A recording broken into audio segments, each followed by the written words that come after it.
大家好，这里是土拨鼠杂记。我前面曾经分2期节目向大家介绍了白矮星、中子星和黑洞。在黑洞那期节目播出后，就有朋友希望我再来介绍一下白洞。好吧，趁着大家对黑洞的关注还没有退去，就让我们一起再来看看这个黑洞之镜——白洞。我之所以用黑洞之镜来称呼白洞，完全是因为黑洞和白洞在某些基本特征上是完全相同的，但又在一些物理性质上是完全相反，很像镜子的两面。在我前面那期介绍黑洞的节目开始的部分，我就曾经提到，黑洞的提出其实源自爱因斯坦引力方程的一个特解。这个特解表述了一个时空区域，在这个区域里，时空被严重的弯曲了，即使是光也无法从这个区域里逃逸出来。其实，引力场方程有很多特解，白洞就是引力场方程的另一个特解，它也是一个时空区域。在这个区域里，任何物质，包括光，都不能从外界进入这个区域，但是这个区域却能够向外界放射能量和物质。简单点说，黑洞就是只进不出，白洞就是只出不进。白洞也有起点施瓦西半径和事件时间，而且白洞的施瓦西半径和质量相同的黑洞的施瓦西半径是完全一样的。任何物质和光都不能进入白洞的施瓦西半径以内。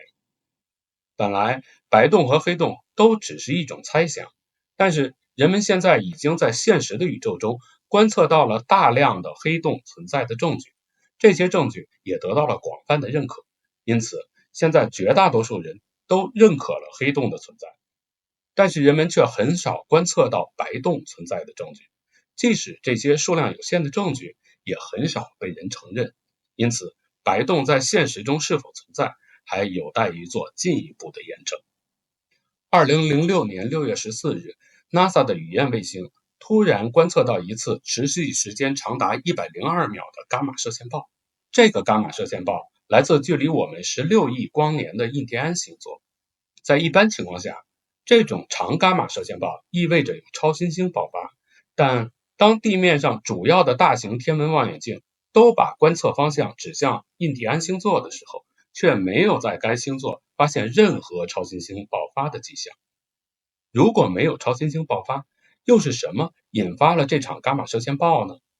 经过5年的研究，2011年有天文学家认为，2006年那次伽马射线暴可能就是人类观测到的一次白洞喷发。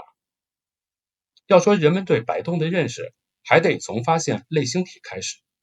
1962年，天文学家发现了一个奇怪的天体，这个天体的光谱拥有极大的红移量，这就意味着天体正以极高的速度远离我们。后来，人们又发现了更多这样的天体，它们的共同特征就是在光谱上有巨大的红移，或者说它们正以异乎寻常的高速远离着我们。当时人们还不知道这是什么天体。1964年，华裔天文学家邱宏毅在论文里把这类天体称为类星体。再后来，人们知道，其实这种天体本身的移动速度并不是特别快，只不过由于这种天体离我们十分遥远，有上百亿光年那么远，在这么远的距离上，宇宙的膨胀速度是非常快的。我们看到天体的移动速度快，其实那里面主要还是宇宙膨胀的速度。速度的问题解决了，却带来了新的问题。在这么远的距离上，我们应该只能够看到星系。这些天体的体积只有恒星大小，恒星发出的辐射是不足以在这么远的距离上还能够被我们观测到的。那么是什么原因导致恒星大小的类星体能发出和整个星系相当的光的呢？现在多数的天文学家认为，类星体其实就是一个特大质量的黑洞，有吸积盘环绕着黑洞周围的轨道运行。当吸积盘里的气体被黑洞吞噬的时候，能量就以电磁辐射的形式释放出来。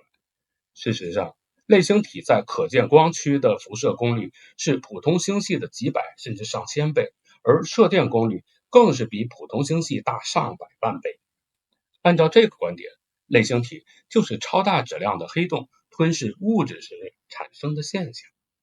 1964年，前苏联科学家伊格尔·诺维科夫提出了一个全新的概念，认为类星体是白洞，而不是黑洞。这种说法立即引起了天文界的关注，但毕竟这种想法在当时太过超前，更没有确凿的观测证据，所以诺维科夫的猜想在当时没有得到广泛的认同。时间进入21世纪，人们对类星体的观测越来越深入。2002年，天文学家宣布，位于银河系中心的人马座 A 星就是一个类星体，它也是离我们最近的类星体。关于它更详细的信息，感兴趣的朋友可以去看看我关于黑洞的那期节目。人马座 A 星的亮度非常高，如果不是受到星际尘埃的阻挡，它在我们夜空中会比月亮还要亮，成为夜空中最亮的天体。但是前面不是说过黑洞只进不出吗？怎么到这儿它又向外辐射了呢？这时候人们就想起诺维科夫的白洞猜想，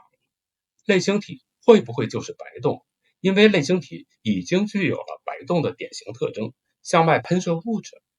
但是新的问题又出现了，天文学家已经观测到了人马座 A 星吞噬其他的小黑洞，并且在吞噬过程中喷射出巨大的等离子辐射和气体尘埃。这就是说，人马座 A 星是有进有出的，这就既像黑洞又像白洞。后来，印度的理论物理学家阿贝·阿西提卡提出了一种假说，认为所有的黑洞都有可能变成一个白洞，曾经吸入黑洞的物质也有可能从白洞中反弹出来。这个理论就表明黑洞和白洞是可以互相转换的。2005年，天文学家发现，在距离我们 2.3 亿光年的 NGC 541星系的中心，有一个2到9亿太阳质量的超大质量黑洞，不停地向外喷射着喷流。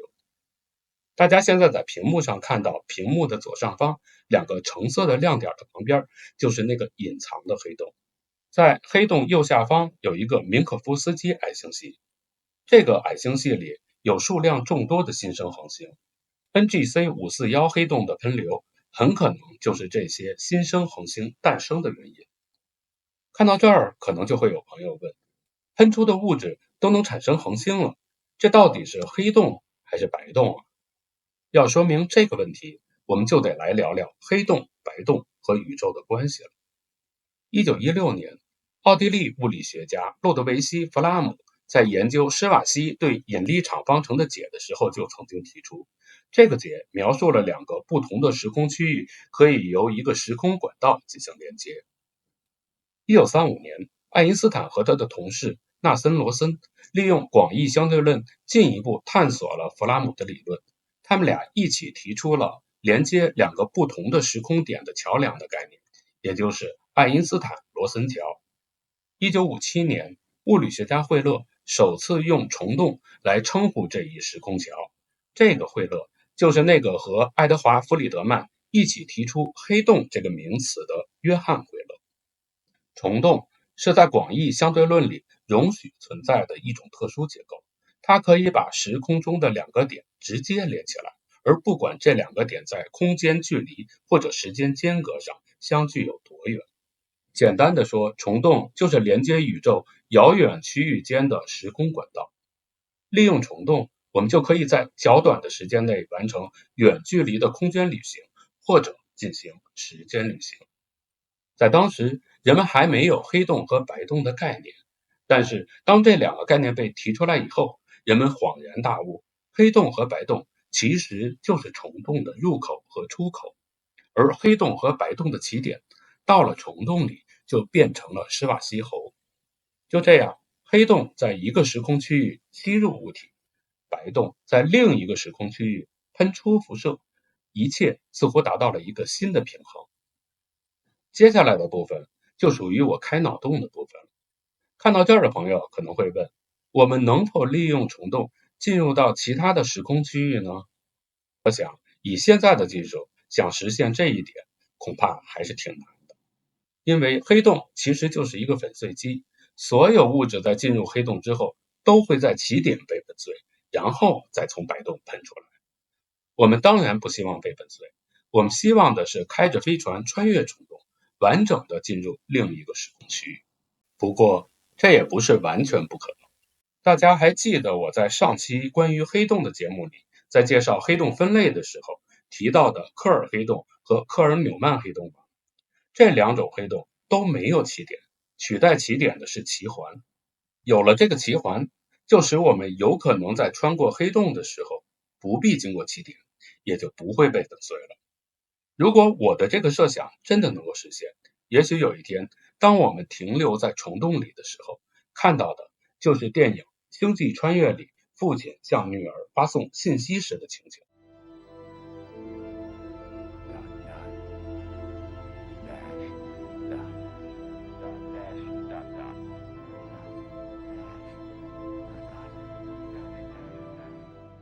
而当我们穿越虫洞之后，看到的就是50亿年后人类占领了整个银河系和仙女星系的景象。这才是真正的洞中方一日，世上已一年呢。当然，这些还都只是我们的科学设想，事实是否真的是这样，还有待于我们进一步的探索和发现。在节目的最后，我想请问观众朋友们，你们在看到这期节目的时候，会不会有一个这样的疑问？不是说我们的宇宙起源于一次大爆炸吗？那这个爆炸是不是就是一次白洞的喷发呢？您的这种怀疑其实是非常有价值的。2012年，以色列天文学家阿隆雷特在《新天文学杂志》上发表过一篇论文，认为宇宙大爆炸其实就是一次巨大的白洞喷发。这个白洞是黑洞在塌陷后转化形成的。说到这儿，您会不会想起我们的太极图来？太极图里此消彼长的循环文物，似乎就是白洞和黑洞的真实写照。或许我们的老祖宗早就已经悟透了宇宙的奥秘，只不过在历史的长河里被时间所掩埋了而已。白洞理论是当代天文学里最具想象力也最令人好奇的理论，只是这种理论听上去实在是太玄幻了，让人觉得有点不可思议。但是宇宙大爆炸理论在刚提出的时候，不是也让人觉得玄幻和不可思议吗？科学界有一个说法，超长的理论要有超长的证据，那么就让我们期待着这些超长的证据早日被发现吧。今天的节目就到这里，谢谢您的陪伴。不知道您在看了这期节目之后，对白洞还有什么特别的想法？欢迎您给我留言，我们一起探讨。另外，也请您订阅我的频道，打开小铃铛，这样您就能收到我节目更新的通知。同时，也欢迎您转发、评论、点赞。咱们下期节目再见。